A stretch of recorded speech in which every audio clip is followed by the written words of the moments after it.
Hello, my name is Chloe. Welcome to my channel. Today I'm bringing to you Clodmas Day 8.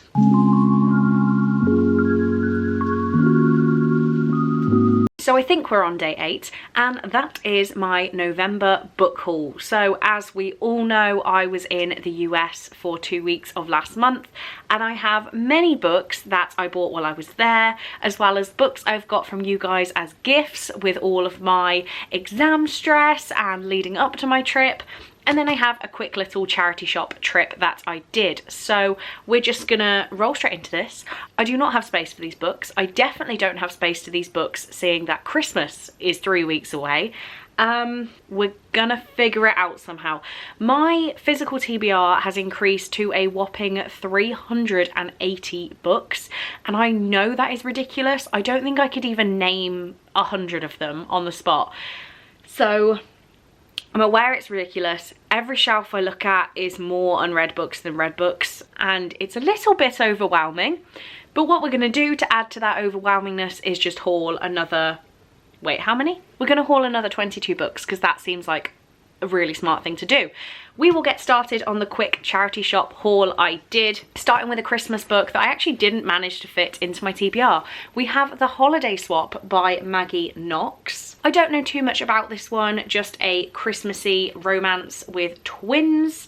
When Chef Charlie Goodwin gets hit on the head on the set of her reality baking show, she loses a lot more than consciousness. She also loses her ability to taste and smell, both critical for her success as a show judge.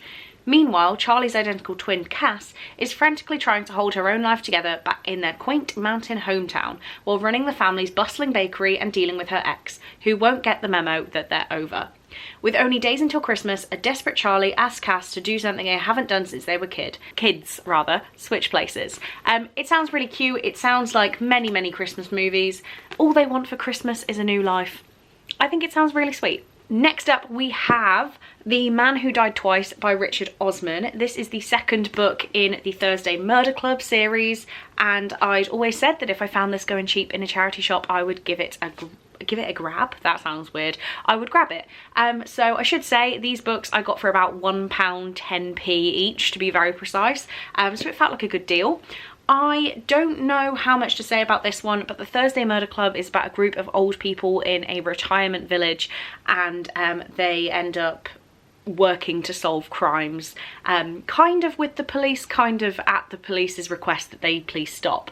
So this one I'm sure will just follow on the same trend. I really liked the characters in the first book, and I hope they continue on. 4 Unlikely Friends, A Shocking New Murder, and a Bag Full of Diamonds. Next up, one that I wasn't too sure about, but I'd seen it so many times. I'm really struggling with pronouncing this author's name for some silly reason, but it is How to Kidnap the Rich by Rahul Raina. It says, Ramesh Kumar grew up deprived and unloved, working on his father's tea stall in the old city of Delhi. Now brilliant but poor, he makes a lucrative living taking tests for the sons of India's elite. When one of his clients, the sweet but hapless 18-year-old Rudy Saxena, places first in the All Indias, the National University entrance exams, Ramesh sees an unmissable opportunity. And I'm not even going to read more than that. I feel like I've just seen this around quite a lot, and I saw it in foils many times, and then I saw it in the charity shop and it had a foil sticker on the top. So something told me to get this. And the final book I got in the charity shop was Luckiest Girl Alive by Jessica Knoll. I saw Victoria from What Victoria Read talk about this, so I was intrigued. It says, her perfect life is a perfect lie. Annie Finelli has the perfect life, but behind her sharp edges and meticulously crafted facade lies the darkest of pasts. I read the blurb out when I got the book, and it didn't really give me anything, so I'm gonna just go in not knowing a lot. I really like the cover. I trust Victoria. Next, let's do the books I bought in the US, because I did make some purchases. I went to Target the day after Black Friday, so I did use the Black Friday deals. First up, we have The Daughter of Dr. Moreau by Sylvia Moreno Garcia. I mentioned in the vlog that I hauled this, that I seem to purchase every Sylvia Moreno Garcia book. I still have never read one. so I don't really understand what I'm doing. I just think they all sound really fun. And this, without going too much into it, is a dreamy reimagining of the island of Dr. Moreau set against the backdrop of 19th century Mexico. Does not sound like something I would ever normally read. The cover is gorgeous. I just really like this author's hardback books. I'm really just asking for it with this one. Like, I wanted it. That's the only reason I wanted it. Next up, we have Be With Me by Jennifer L. Armentrout. I have since learned that this is actually the second in a series, but apparently you can read them independently. So I am hoping, yay. This is about Tessa, who is in love with her big brother's best friend, but he hasn't spoken to her since they shared a truly amazing, mind-blowing, life-changing kiss. Now an injury is threatening to end her dance career for good. It's time for plan B, college, and maybe she'll have a chance to convince Jace that what they have together is real. I think it's going to be trashy romance and I'm excited for it. Next up, another trashy romance. This is the last one I got in Target's Black Friday, is Archer's Voice by Mia Sheridan. I believe I saw this around on TikTok. I think that's my only excuse. It says one of the top 100 romance novels of all time on Goodreads. Who knew? I wanted to lose myself in the small town of Pelion, Maine, to forget everything I had left behind, the sound of rain, the blood, the coldness of a gun against my skin. For 6 months, each breath has been a reminder that I survived and my dad didn't. I'm almost safe again, but the moment I meet Archer Hale, my entire world tilts on its axes and it never rights itself again. Next up, this is a book I saw on Natasha from My Reading is Odd. I believe I saw this book in 2020. I've just checked, it came out in 2020, and I think she gave it a passing mention, but I now own it, and that is The Regrets by Amy Bonifons. This is, I believe, a romance book where the love interest is a ghost. Set in a hallucinatory borderland between life and death, The Regrets is a gloriously strange, breathtakingly sexy exploration of love and jealousy and heartbreak and redemption. It's also a story about the cataclysmic force of fantasies, the way we use other people to escape ourselves, and the painful, exhilarating work of waking up to reality, told with uncommon grace and humour by a visionary artist at the height of her imaginative power. Did you understand any of those words? Because I definitely didn't, but I've wanted this book for a very long time. It's very yellow. It makes me happy. Next up, we went to an adorable little bookshop. It was actually a big bookshop, but I'd always said that I was really sad there weren't many good bookshops near Cole, and then we found this gem. I got The Initial Insult by Mindy McGuinness. I love Mindy McGuinness. I say that having read maybe one of her books and loving it with my whole heart, and that has made me decide that I need all of them and that I love all of them. So the one I absolutely loved was This Darkness Mine. It completely twisted everything I thought would be normal in a story, and I loved it. It was weird. I like weird. So this also looks weird.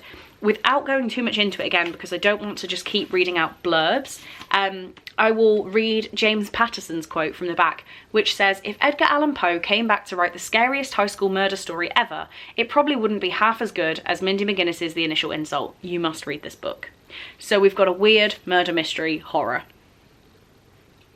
I'm obviously in. Next up, I make it a thing now. Every time I visit, I have to go to a thrift store or a very specific vintage store, where this one has come from, and buy a trashy romance. So this time we have His Kind of Perfection by Pamela Herron. This is a Harlequin super romance, interesting, a very personal trainer. Personal trainer Bree Rice is happy to help Cale Barlow get in shape to win back his ex. Cale's drive and enthusiasm make him the perfect client. He's such a great guy, it's easy to be his friend too. All too soon though, their friendship develops into something deeper, something off limits. Bree knows love and work don't mix, been there, felt that heartache, but it doesn't seem to matter how many times she reminds him of his original goal. Cale is nothing if not determined, especially when it comes to convincing Bree that they are perfect partners both in and out of the gym. I don't even like exercising, but this sounded the correct level of trash. Next up, we have my 3 purchases from Book of the Month. I am a Book of the Month subscriber, but what I do is I keep my subscription paused until the 2 months before I go and see Cole, and then I make those orders so that they arrive when I visit. So I have 3 books here. First one is Daisy Darker by Alice Feeney. This is a family reunion that leads to murder. Well, again, I don't want to just read out all of the description, but it says, with a wicked wink to Agatha Christie's And Then There Were None, Daisy Darker's unforgettable twist will leave readers reeling. The million-copy best-selling Queen of Twists returns with a family reunion that leads to murder. I'm here for it. I love a twisty thriller. Next up, one that I know is going to be beautiful, and I hope I love it, is A History of Wild Places by Shea Ernshaw. I have read 2 Shea Ernshaw books, The Wicked Deep and Winterwood, both of which, like, I liked the stories to different levels. I believe that's a 3 and a 5-star book I'm talking about, but the writing in both was gorgeous, and that's what makes me feel like the writing in this is going to be gorgeous, despite the fact, like, despite whether I actually like the story or not. But I do feel like I'm going to like this one because it talks about some strange reclusive community founded by like-minded people searching for a simpler way of life. But soon after Travis stumbles upon it, he disappears. Years later, Theo, a lifelong member, discovers Travis's abandoned truck beyond the border of the community. No one is allowed in or out, not without the risk of bringing a disease, the rot, into Pastoral. Unravelling the mystery of what happened reveals secrets that Theo, his wife Calla, and her sister Bee keep from one another. Secrets that prove their perfect isolated world isn't as safe as they believed, and that darkness takes many forms. I love a cult story, and it sounds like a cult story, so I'm very excited about this one. And the last book I bought myself this month is The Family Game by Catherine Steadman. This book sounds exactly like a movie that I cannot remember what it's called. I just remember hearing about it, and it's like a woman, the movie this is, a woman is going to marry into a family, but they have to play a game of murderous hide and seek in order to get to the wedding. This one gives me those same vibes. It says, a rich, eccentric family, a time-honoured tradition, a lethal game of survival. One woman is about to find out if she has what it takes to join her husband's family in this riveting must-read thriller from the author of blah blah blah. When Edward's father Robert hands Harriet a tape of a book he's been working on, she's eager to listen. But as she presses play, it's clear that this isn't a novel, it's a confession. A confession to a grisly crime, a murder, and suddenly the game is in motion. I think it sounds fantastic. Okay, sorry if I've moved slightly. I had to go get a cup of tea because my voice is still not back. Right, gifts this month were ridiculous. And obviously, thank you to these amazing people. I will thank you all individually. The first set of gifts I have here are from the lovely Victoria, who she never needs to spoil me, but she seems to just manage to do it constantly over and over again. And I don't even know how I can appreciate her more at this stage. I am baffled by her kindness. She got me 3 books, all smut. And it was exactly what I needed. Saying that, I haven't even managed to read one of these yet, which is very, very sad. I'm still behind on this series, but just owning the books made me feel so much better. The first one we have, I think this comes first, is The Sea Witch. So these are all by Katie Robert. So this is the story of Ursula. I mean, it's really hard to describe from the back because you don't really know who we're talking about, but it says, Ursula is playing at games I can only begin to comprehend, and Alaric, the man I thought I loved, might be just as much of a villain as the woman I can't help be drawn to. When playing in the darkest depths of love and lust, it'll be everything I can do not to drown. Darkest depths, drown, Sea Witch, Ursula. I am intrigued by this one. The one from this series I am most excited for is Queen Takes Rose. So this one just sounds adorable. The cover is gorgeous. The covers of these books are just far too gorgeous for what they are, because they are just pure smut. It says, once upon a time I made a deal with the devil. Sometimes the prettiest flower hides the deadliest poison. That's all we need to know. I am very excited to read this book, and I'm sure it's going to be absolutely fantastic.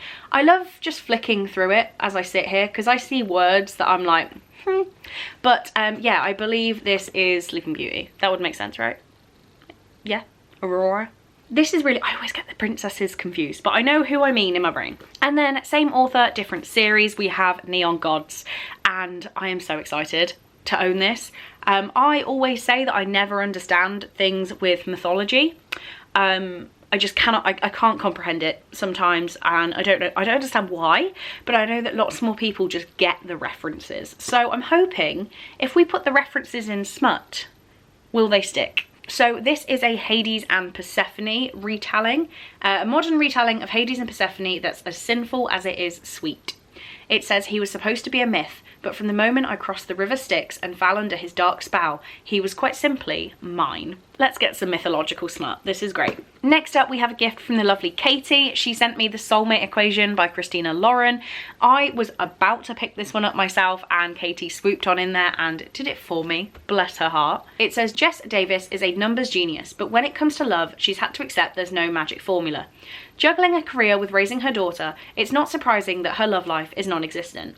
When yet another date ends in disaster, she's prepared to give up on love for good. But then she hears about Genetically, a buzzy new matchmaking company that claims to find you the one using a DNA equation. Suddenly, love doesn't seem quite so far out of reach. So it kind of gives me Kiss Quotient plus The One by John Mars, which, I don't know, maybe. But thank you so much, Katie. This was a very, very lovely gift. Next up, we have 3 lovely gifts from Faith, and I think we're going to go from most normal to most weird.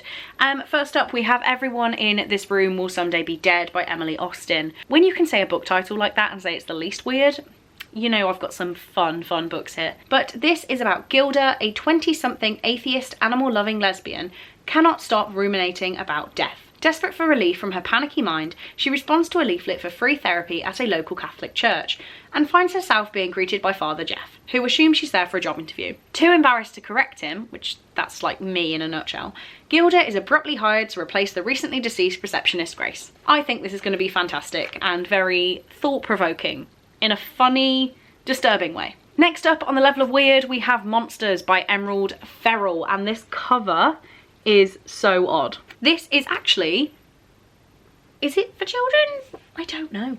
It says, you know, it's a hotkey book, so it has those keywords. Beach, bodies, crime, pot plants. Yes, 2 children you would never want to meet. The beach, the sea, a body, and then another. A girl, a boy, and a summer holiday unlike any other. I mean, I've just opened a page and every word on the page is the word stupid. I think this is going to be a fun time. And next up, I still can't believe that she got me this. Faith picked me up the signed edition of Barbarian Mine by Ruby Dixon. It is the cutest little signature panel thing. This is the 4th book in the Ice Planet Barbarian series. I have not actually read this one before. I don't feel like I need to tell you what it's about. Ice Planet Barbarians as a whole is a group of human women who end up stranded on an alien island, and they greet you in a very, very strange way that appears to be endearing, because, you know, they're still there in book 4. I don't really think I can go into it. This also came with a matching bookmark and a very cute sticker that is on my laptop, and did cause some questions at TSA when I flew through America with that sticker. You think I'm joking. Yeah, thank you, Faith, for fueling this problem not problem that I currently have. Next up, we have a gift from the lovely Charr. She got me We Have Always Lived in the Castle by Shirley Jackson. This one, I am scared, but I've also heard great things. It's very short, and if I just read this, it says, in her final greatest novel, Shirley Jackson draws us into a dark, unsettling world of family rivalries, suspense, and exquisite black comedy. I have very high hopes. I don't know why this one was appealing to me so much. I just wanted to give it a go, and it's like 200 pages. No, it's not. 150 pages of her greatest book, says Donna Tartt. Let's see. Thank you, Charr, for making me try something new. And finally, the last book in this haul is, can you guess who it's from, guys? It's from Crazy Mal. She pre-ordered me Charm by Tracy Wolff. This is book 5 in the Crave series, and I am so excited to carry on with it. I am actually not caught up in the Crave series. I haven't read book 4 yet, so I can't jump into this one straight away. But yeah, I just saw a character's name as well. I should not be looking. I've just been talking for so long that my camera cut me off. If you have never heard of the Crave series, it is about a school called Catmere Academy, which is clearly full of magical beings, but our main character, Grace, doesn't realise that when she joins the school. There are numerous Twilight references, just taking the mick out of it. There are numerous cultural references that are just absolutely hilarious, and I genuinely mean this in the nicest way. I don't think Tracy Wolff wrote this series to be the best piece of fiction anyone's ever written, but it is damn enjoyable and I love every second of reading them. So the 3rd book is absolutely giant, and I just had such a fun experience diving into it. So I am ready to consume myself with more trashy paranormal stuff. So there we have it, guys. Those are all of the books I hauled in November. I am going to stop talking now because I've been here a very, very long time. But thank you so much again to the lovely people that sent me gifts this month. I am incredibly overwhelmed and I appreciate you guys immensely. And also thank you to everybody who is watching my videos. Clodmas did not have the immense yay, joy feeling that I thought I was going to have from it. We are on day 8 now, as I said, and I am feeling it already, which is concerning because I have to get to day 31. But I am plucking up some more energy. We are going to keep going, and just thank you to all of you guys who are watching my content, liking my content, commenting, interacting in any way. It genuinely means the world. And yeah, I'm going to go now because I'm still rambling, even though I said I was going to stop. So thank you so much for watching. I really do hope you enjoyed, and I will see you in my next one. Bye.